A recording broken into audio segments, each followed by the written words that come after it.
Good morning, good afternoon, and good night, and welcome to the Amateur Otaku Podcast and live stream.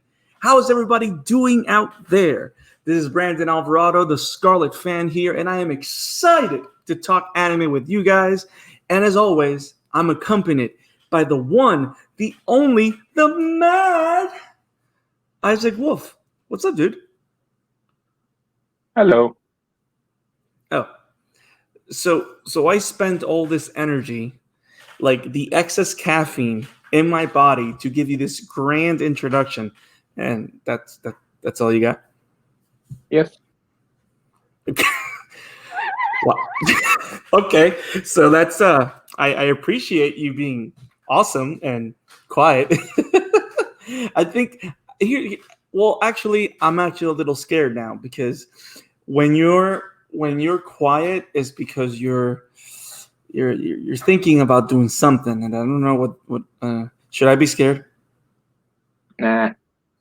Okay, you sure? I was just laughing for something we are planning to do next week.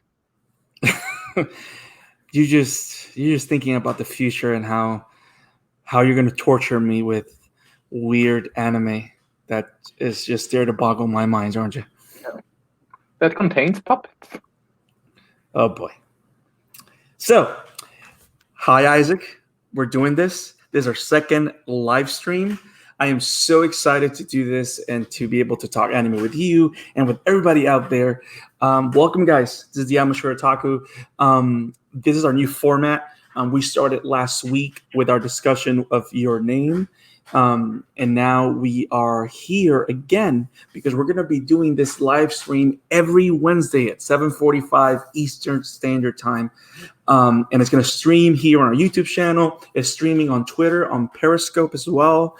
And it's us sharing our thoughts and reviewing anime for your pleasure. So you guys can find out about all the awesome anime that's out there for you guys to explore, for you guys to talk with us about anime that you've seen and enjoyed, and also to discover what anime is if you never know where to start, because I know that whenever I look at anime libraries, I am scared because there is so much stuff out there.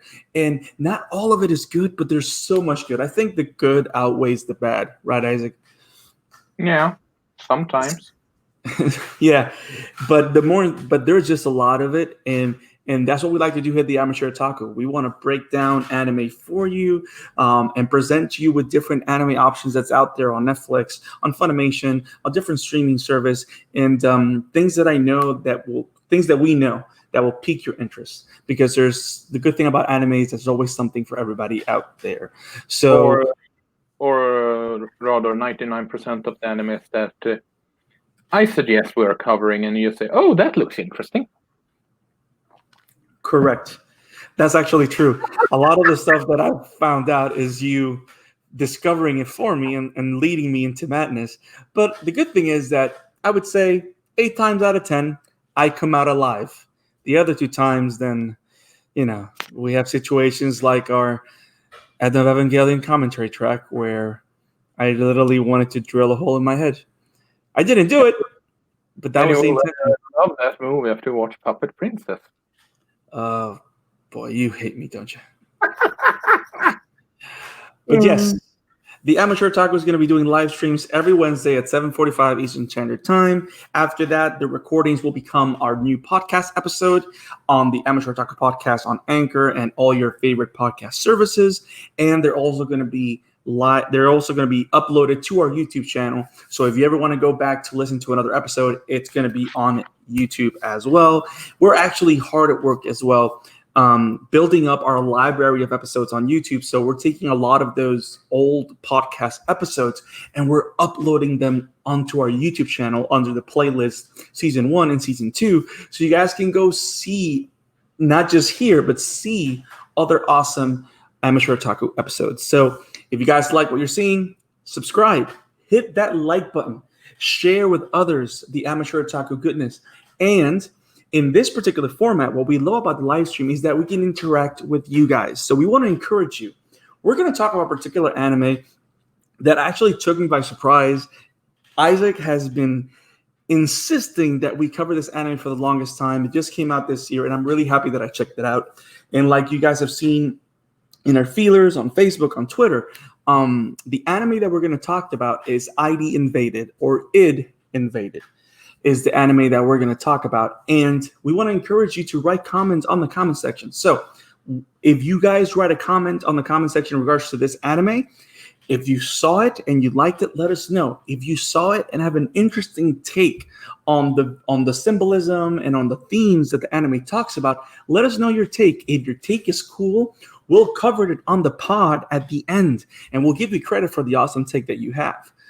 And tell us what you think about the podcast. Anything we want to do better, any podcasts or any animes that you guys want us to cover in the future, we will look at those comment sections so we can plan future episodes, because more than anything, we do this to talk anime with you guys. So share with your friends, hit like, subscribe. And now I think it's ready to talk. It's time to talk about that anime, Isaac. What do you think? Absolutely. Awesome. So I'm gonna read a very brief synopsis of what this show is all about. So the show that we're talking about is the anime known as ID or ID Invaded, which is made by Studio Nas, directed by Ei Aoki, and written by Otaro Maijo. So here is a brief synopsis of ID Invaded. From the mind of acclaimed novelist Otaro Maijo and director Ei Aoki comes ID Invaded, a psychological sci-fi thriller that follows the efforts of the Kura as they attempt to stop serial killers by invading their unconscious and deciphering their drive to kill as a tool for their capture. With the technology of the Misuhanome system and the cognitive particles acquired from crime scenes by devices known as wakumusubis, the specialists at the Kura create a virtual construct of a serial killer's unconscious mind. But there is one catch. Only a killer can enter the construct.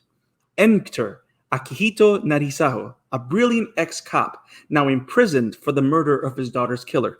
With his intuitive mind and murderous past, Narisago makes for the ideal person to invade the unconscious minds of these serial killers on the run, and the mysterious serial killer creator that supposedly made them. Assuming the persona of Sakaido, the brilliant detective, our protagonist races to put all the pieces together in the virtual to save the lives of many in the physical. Who is John Walker? Who can manipulate others to their unconscious? Can anyone really drive others to kill? This is ID Invaded. As you guys can see, there's a mouthful in the synopsis because this show is a mouthful. There's a lot that goes on this show. Isaac, talk to us. You're the one that introduced me to this show.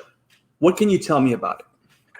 I mean, first off, this is another anime that I actually found on random while I was scrolling around the streaming site for here in Scandinavia, Backanim, here, and just, oh, this looks interesting. Let's check it out. And this series is sort of like imagining Minority Report meeting Inception or Paprika, if you want to use some anime reference for starters. For track, Inception has taken some inspiration about Paprika, but that's another story. And just the whole psychology elements that comes through with it.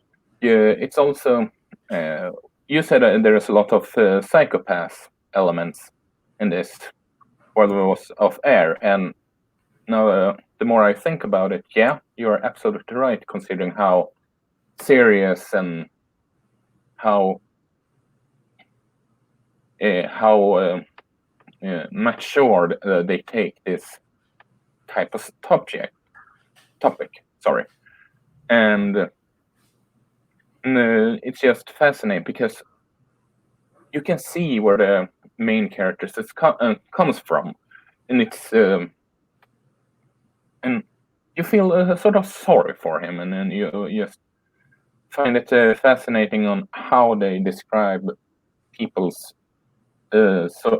psychological mind, and all that jazz. You get what I'm saying? Oh yeah, 100%. I think when you see a mature rating on an anime, you mostly imagine that there's going to be a lot of blood or it's going to be very sensual.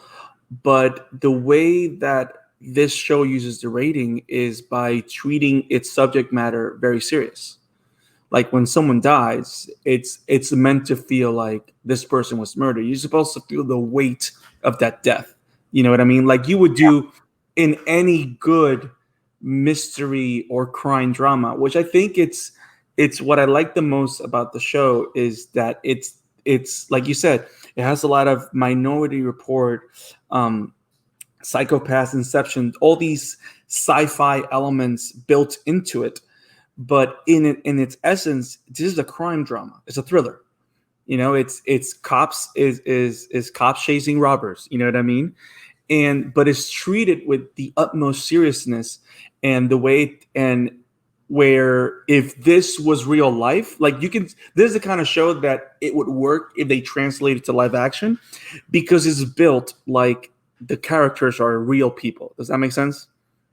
Yeah. Like the characters don't feel like anime characters. They feel like real people that you would meet that deal with these cases and these villains or these criminals every day.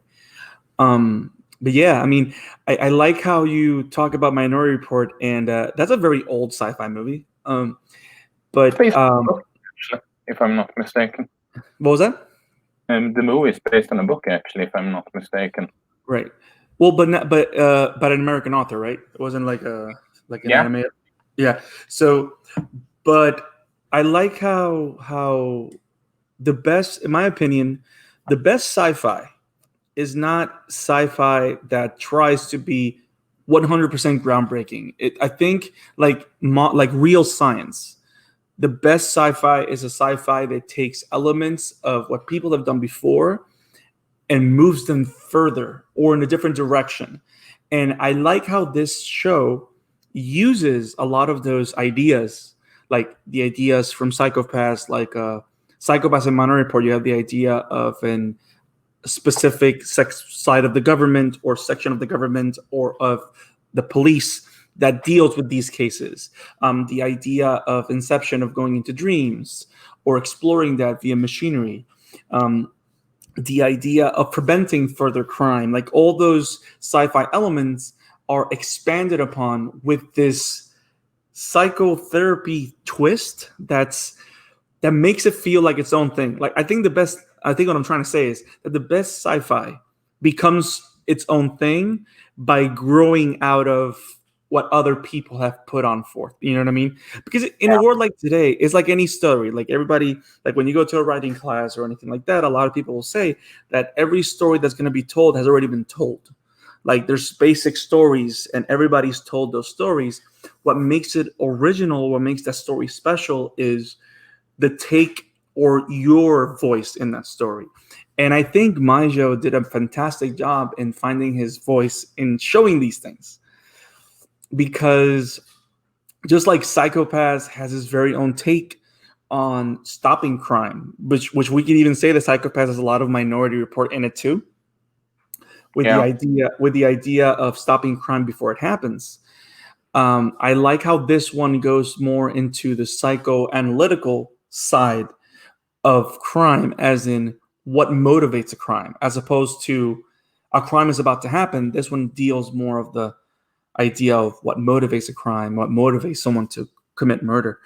And that just makes it for so interesting. And I like how they use the animation to show the differences in all these different worlds and ideas and subject matters and stuff like that.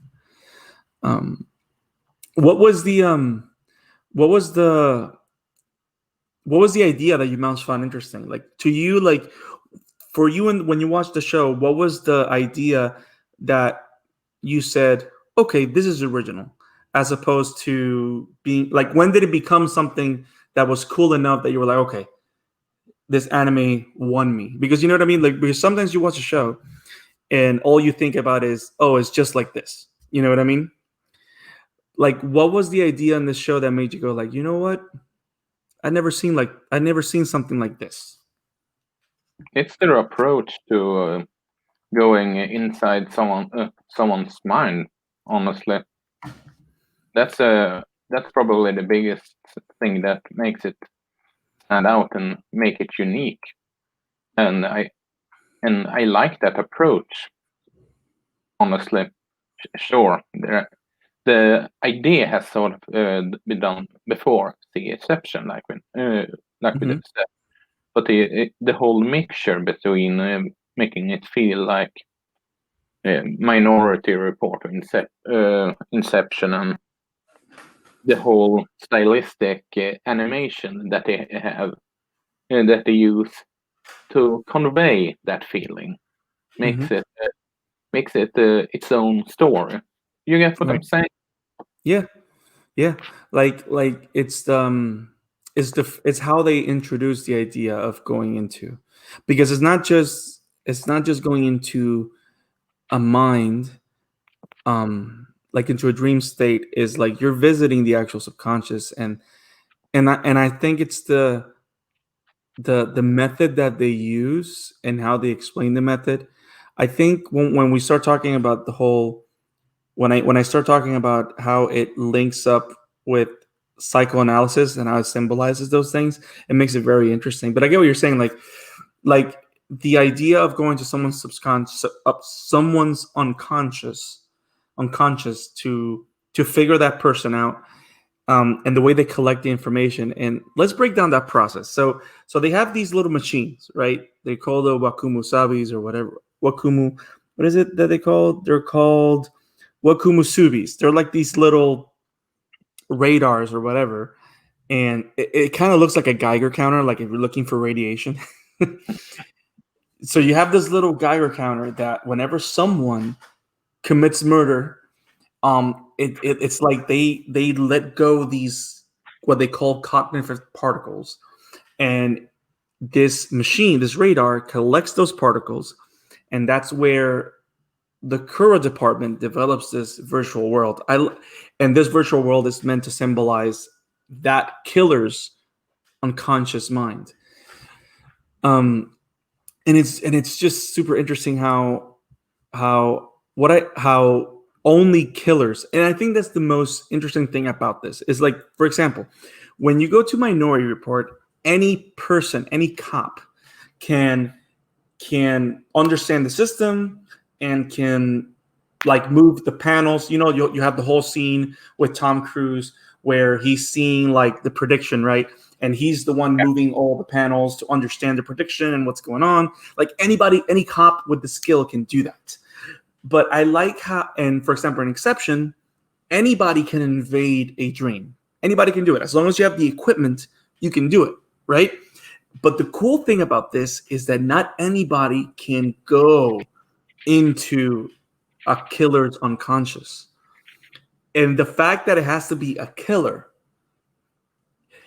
I think it makes it so interesting. It makes the character that does it even more interesting, because now you're making him unique. You know what I mean? Yeah. He's not like he's not a character that anybody can do this. Like, he is the only one that can, and there's a reason why he's the only one that can, which makes his backstory and everything even more tragic. And to me, that's just great writing, because you know that he's the protagonist, right? As soon as he wakes up, like in this world, he wakes up, he's in pieces, and you're like, oh my God, what is this? And you're like, oh, he's this smart detective, and he's trying to find out who killed this girl and whatever. And to you, when you watch a crime thing, it's like, okay, he's the detective, so he's the one that's supposed to solve this, right? But then when you find out that he's the only one that can solve it, and then you find out why he's the only one that can solve it, it just draws you into his story. You know what I mean? Yeah. And I like how it makes it, even though we're not killers, for example, it makes him accessible because it makes him human. And I think that's one of the angles of the storytelling in this show that I like, because everybody that has access to this machine which I'm not going to try and pronounce the name, but it's the Mizu machine or whatever. It's a machine that they sit in that allows them to enter the killer's unconscious. Every person has the same kind of trauma or tragedy that has happened to them or that they have done that allows them to enter these minds unscathed. And I don't know. I just find that interesting because it makes it special. It's like most of the times you see a protagonist, and the reason that he's the special one is because he's just the smartest or the most talented or the strongest or the one with the desire to do good. You rarely have a protagonist that is the best at what he does, but the reason he's able to do what he does is because of the darkness inside him. Is because of the bad things he's done. You know what I mean? Yeah. I like that. I like that a lot. I mean, the whole perspective of showing, like you said, showing who could join and why they could join into the program is an angle that is rather unique, and that is exactly why the whole approach make it so specific and rather interesting. You were talking about something that you were when we were off air that they took inspiration from, or should I say nods from? You're talking about the whole analysis thing, the psychoanalysis thing. So I was watching this show, and I'm not a psychiatrist or psychotherapist. My real job, I work at a car dealership. I work with cars and customers, so I'm not like the smartest tool in the shed, but I know a lot of little ideas and a little bit of a lot of things. And what struck me so interesting, and thank you for bringing that up, Isaac, is that this show has a lot of imagery that's linked to psychoanalysis and ideas that Freud developed whenever he was practicing psychotherapy or psychology or and all that, or psychiatry or whatever it's called. And if you look at the different aspects of the show and the different mechanics that the show uses to explore the unconscious or the idea or themes of the show, it's direct inspiration from psychotherapy. And it all starts with the name. So you know the name, we read it, and it says ID invaded, right? So the correct way of reading the name of the show is id invaded. And the reason why it's id is because that comes from the psychoanalysis teaching of the id, the ego, and the superego. And the id is known as the unconscious mind that has all your desires or all your wants, needs, and stuff like that. The ego is your rational mind, which controls all your desires and makes you a good standing citizen, so to speak, and not a madman. And then the superego is pretty much all the teachings that you have either from culture or social rules that influence how you control all your desires and stuff like that. So they don't talk about the ego or the superego on this show to a degree, but the idea of the unconscious mind comes from the id from Freud. And the funny thing is that the reason it's called id invaded is because they are invading the unconscious. You have these foreign elements, which are the brilliant detectives, which are the brilliant detectives, and sooner and later we find out that the villain does the same thing. I need to chime in on that. We have two people on the chat, and one of them asked where they can find ID Invaded to watch. Oh, so at least here in the United States, I'm able to watch it in Funimation. I don't know if Crunchyroll has it, but I know I watch it in Funimation. Over there in Europe, where do you watch it, Isaac?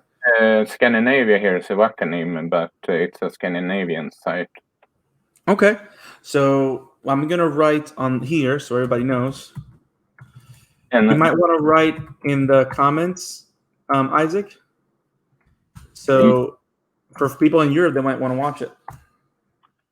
So just in case. But yeah, Funimation has it, and Isaac is going to put on the comments too the site that he goes to in Europe because he's in Sweden.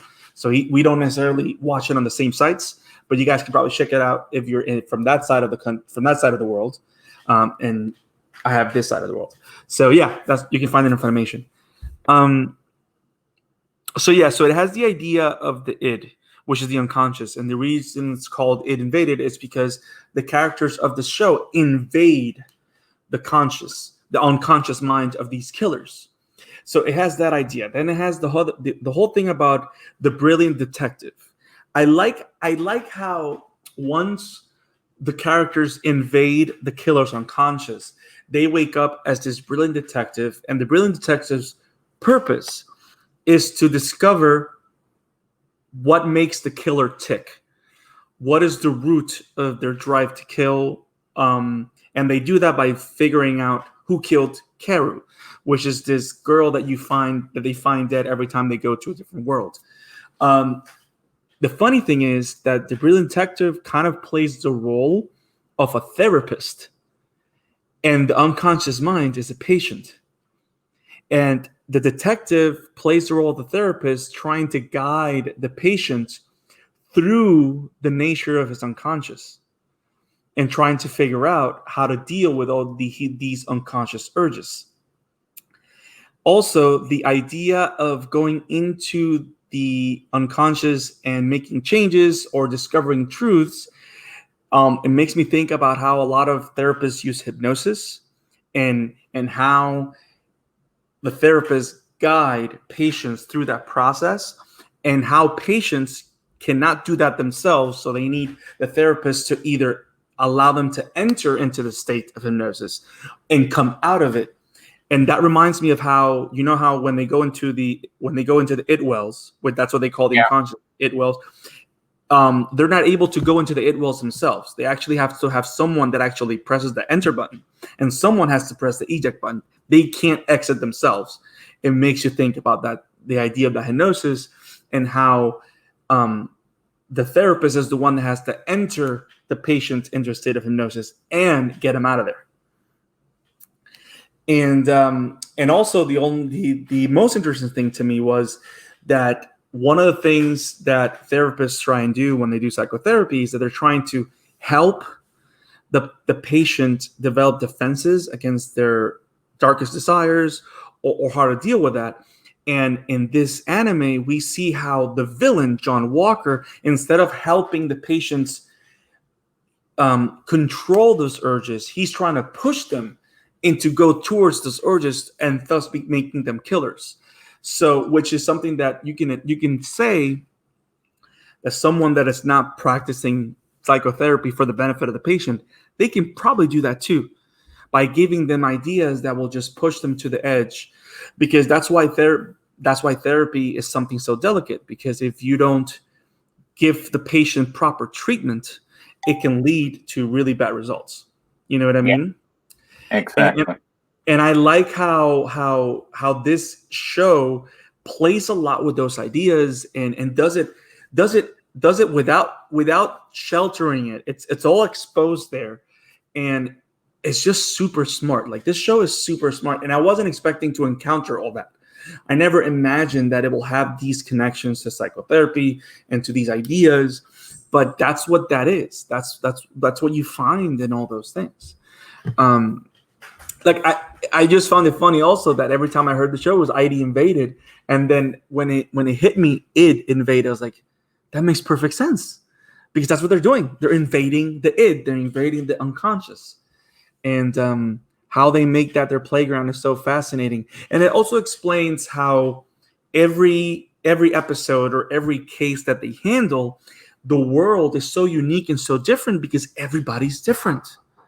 Everybody's motivation is different. That's why not every case was handled in the same way. And I just found that, to me, that's how smart this show is. Like, this is one of those shows, guys, that all this imagery is there, and it doesn't interfere with the enjoyment of the show, because you know how it is that you have some shows that try to be super smart and it feels it's like heavy and not enjoyable. Yeah, it's sort of there's some shows that you just want to be, oh, I'm an artist, but Right. This show doesn't do that. You're able to, like, those ideas and that symbolism is there if you want to jump and grab onto it. If you just want to enjoy the show for what it is, you enjoy for what it is. But to me, I just enjoyed it even more because I was surprised to find all those things on there. So that was pretty awesome. Do you have a favorite? What do you think about all those ideas? Were you able to see once I mentioned them, were you able to see those ideas there? Do you see how they connect, how they make sense? Yeah, I think so. Yeah. How do you feel about knowing that it's id invaded as opposed to ID? Did you ever imagine that it was something quote unquote so deep? I didn't. I just found it so funny, so interesting. Yeah, pretty much the same here. Now, do you have I like how we've kept everything kind of spoiler free. I mean, you have to do it spoiler free, or otherwise it would be pretty. Yeah. This isn't a show you can go into spoilers and. Right. This is a show that you have to. That's why we're being very generic about the concepts, because I think this is the kind of show that if the concept interests you, you're going to want to watch it and you'll enjoy it, right? And that's why we're doubling down on those concepts and those ideas that the show explores. So Isaac, do you have a favorite character? Do you have a moment that stuck with you, or an episode? How should I put it? My favorite moment is when our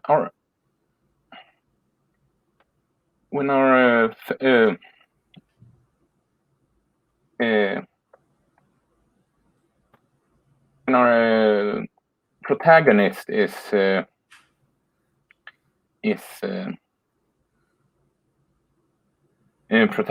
is talking to a certain character that comes in later in the series. When it's talking which I can't mention, considering, well, okay. you know. Okay. Yeah, it's kind of hard to not. Okay, I think I know what moment you're talking about. When they go full Inception, I think that's the best way I can describe it. Yeah. Okay. Yes. And there's some places in this show where if you thought that it looked like Inception, they go full Inception, guys. and it's actually pretty cool how the way they do it. I think you could even say that they literally tipped the hat to Inception very clearly, in my opinion. And that just that part just it pulled the heart. Oh yeah. Pulled in the heartstrings, so to speak. For me, at least. Oh no, I believe you. It's very heartbreaking, the things that you find out, and especially how, and that's what I like about the show, because when you have character moments like this, they're portrayed like real characters. They're fantastical situations, but they're portrayed by like real characters, and they're grounded, and that's what makes them work. I like this show a lot, Isaac. I like how it's very smart. I like how it doesn't hide the fact that it has a lot of inspirations from other shows or other genres or other ideas. Now, what I am going to say is this show is a slow burn. Like, this is the kind of show that you have to have the patience to watch it. Like the first season, I know the manga is still ongoing, but the first season is 13 episodes.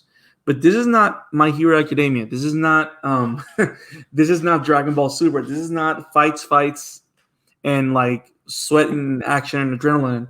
The adrenaline here is in the drama. It's in the exploration, in you discovering the mystery with the brilliant detectives. Because, and I think that's the most quirky inspiration of the show is that it's built like a modern crime drama, but it pays a lot of homage to old-fashioned crime stories.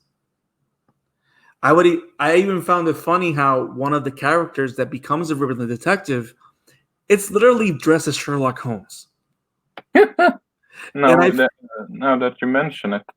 Yeah, so like they don't shy away from that, and like every and the cool thing about the show also is, have you noticed that it's kind of built like an anthology series? Like you can watch episode 1 and you can go forward in time and watch, because you have like each case is like bundled up in like 2-episode chunks. And like if you like, you can actually enjoy this one case at a time in different orders, without necessarily losing the individual thread. Like if you just want to watch a case, you can just take 2 episodes and watch it. I found that very interesting too. It felt like a serialized show as opposed to a whole season with one narrative. Does that make sense? Yeah.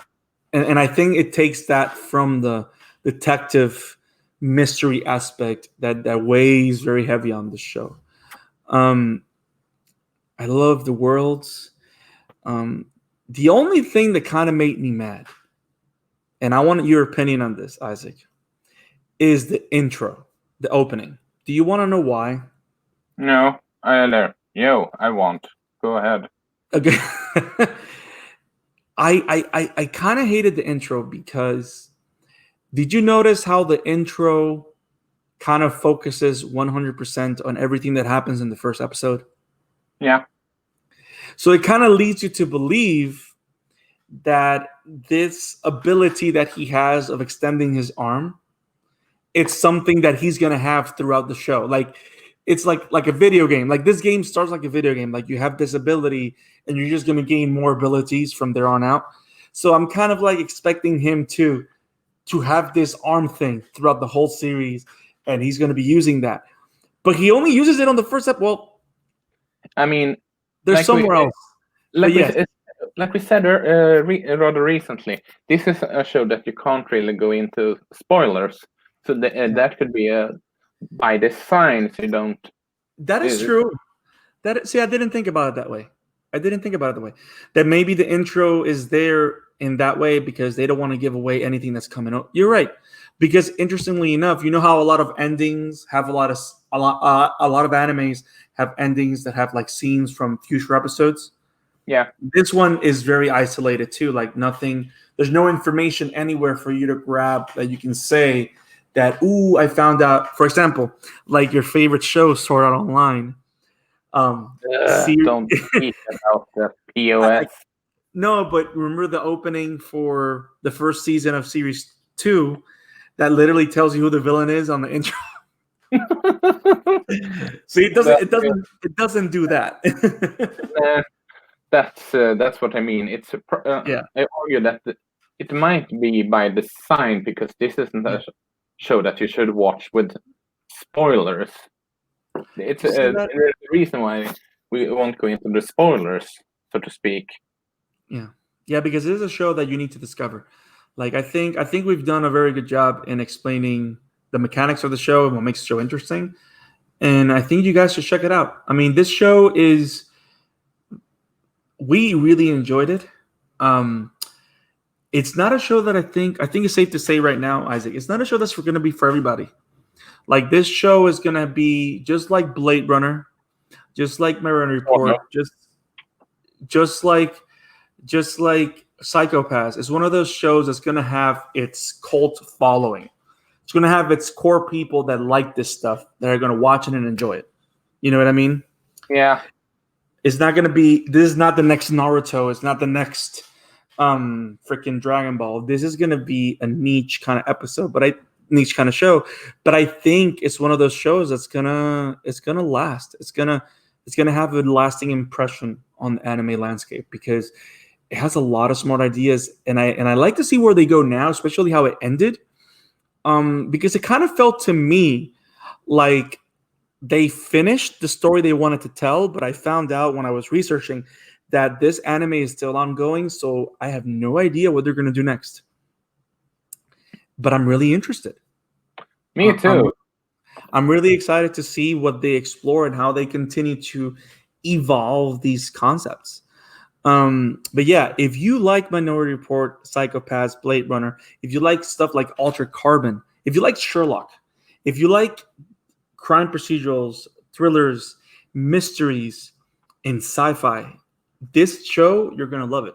You're going to love Id Invaded. You are. Isaac, do you have anything else to say on the show? No.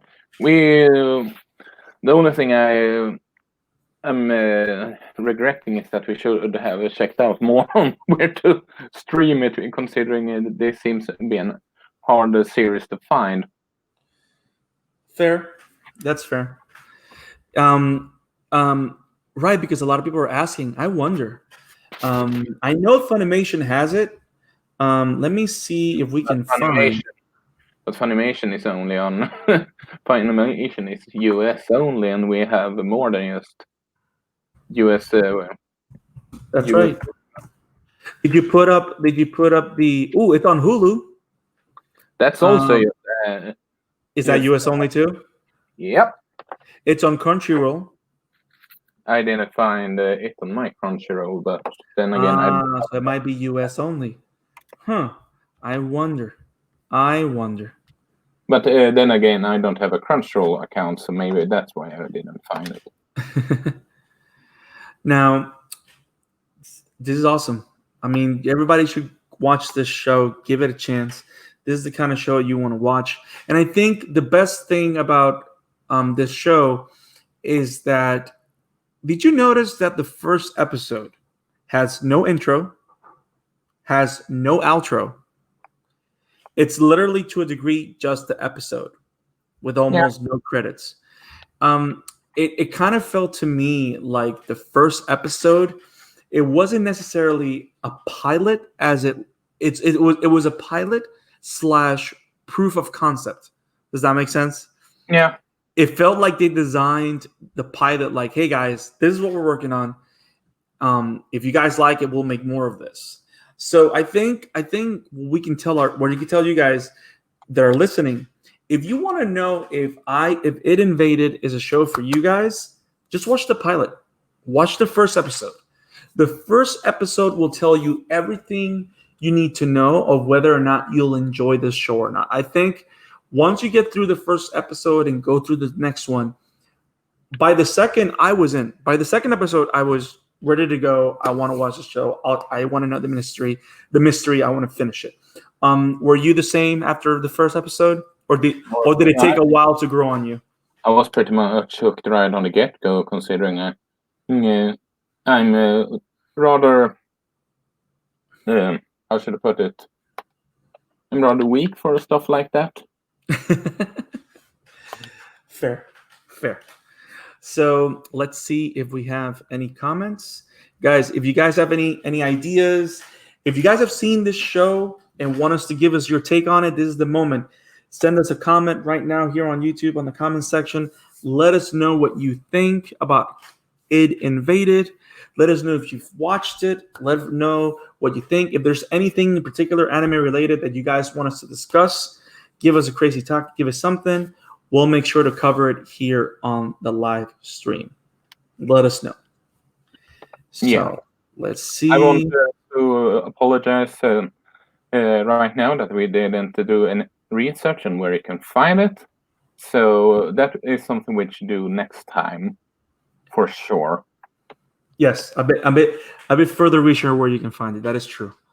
At least we know for a fact that it is available in Funimation. I was able to watch it with my Funimation account, so I'm pretty confident that's the same for all of the US. Isaac, were you able to share in the comments the website that you use? No, but it's Wakanim fast for not Australia. It's for Scandinavia viewers like I am. Nice. If you can go ahead and send that link in the comment section, that'd be awesome. So that way other people from your side of the world can actually use that site and watch it too. A lot of people also use VPNs to create their own virtual networks and put whatever area of the world they're in, so it allows them to access more content. I guess it's one of those things that I noticed that I'm one of the lucky ones, being in the States. I feel sometimes bad how a lot of good anime content doesn't make it to you guys in Europe. Like Isaac tells me of his troubles all the time trying to find more content. It's pretty crazy. Yeah, it's how should I put it? Thanks Lord for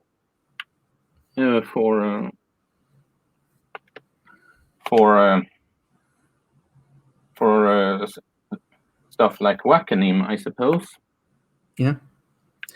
Do you have so before we close out and start wrapping the show up, Isaac, do you by any chance have a favorite character on this show? Our favorite, my favorite character is the main character, because I could relate to him a lot more than I want to admit, so to speak. Fair. He was a very good character. To me, I think probably because I'm a sucker for good female leads, and maybe because she reminded me a lot of Akane Tsunemori from Psychopaths. I like Hondomachi a lot. That's the young girl that becomes a brilliant detective. Yeah. I liked her character a lot. I like how she's like determinist. She's very determined and brilliant. And I like how, in contrast to Sakaido, which is the main character, she is very impulsive, especially in her deductions. Like, for example, you have Akihito, which is Sakaido, which is the main character. He like walks you through his deductions and his crime solving slowly and with a very smooth pace.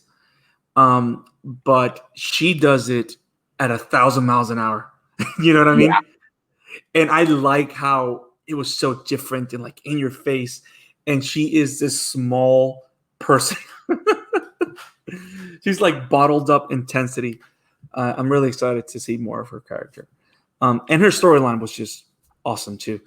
Not as tragic as the main character's one, but I think it was interesting enough for you to be able to see both characters as equals. And I think that's very hard to do. Like it's very hard to have a character that is presented to us as broken as the main character, and then bring a different character that is not as broken as him, for example, but is similar to him enough that by the end of the series, you can see how they work together and how they see each other as equals. That's very hard to do.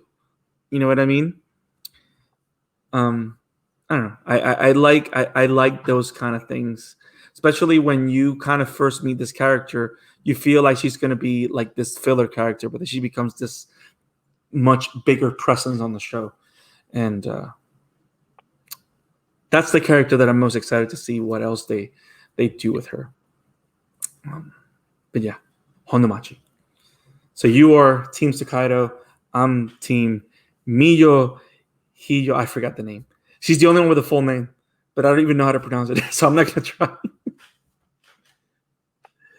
So I think this is good. This is it for the episode, Isaac. I think we've covered the show. We described it. We've presented it for everybody out there. We look forward to hear from you guys. Any other animes that you guys want us to cover, please leave us comments here. Let us know what you want us to cover in the future. You can follow us on Twitter at Amateur Otaku Pod. It's right there on the screen. You can follow me at the Scarlet Fan 52, and that's where I talk my regular life, talk about anime, talk about The Flash, talk about comics, movies, video games. You can follow me there if you want. Isaac, where can people find you? You can, like it says in my little bubble here, you can find me at Emblemaniac on Twitter.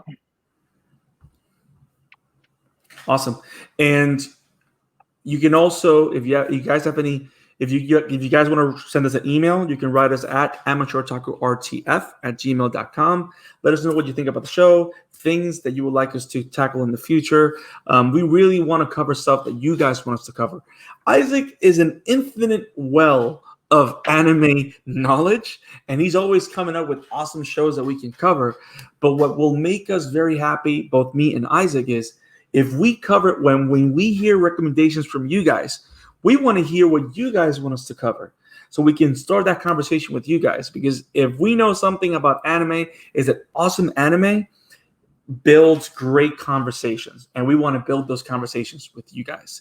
So let us know at Amateur Otaku Pod. Till next time, have it awesome, guys, and thank you for joining us at the Amateur Otaku Podcast.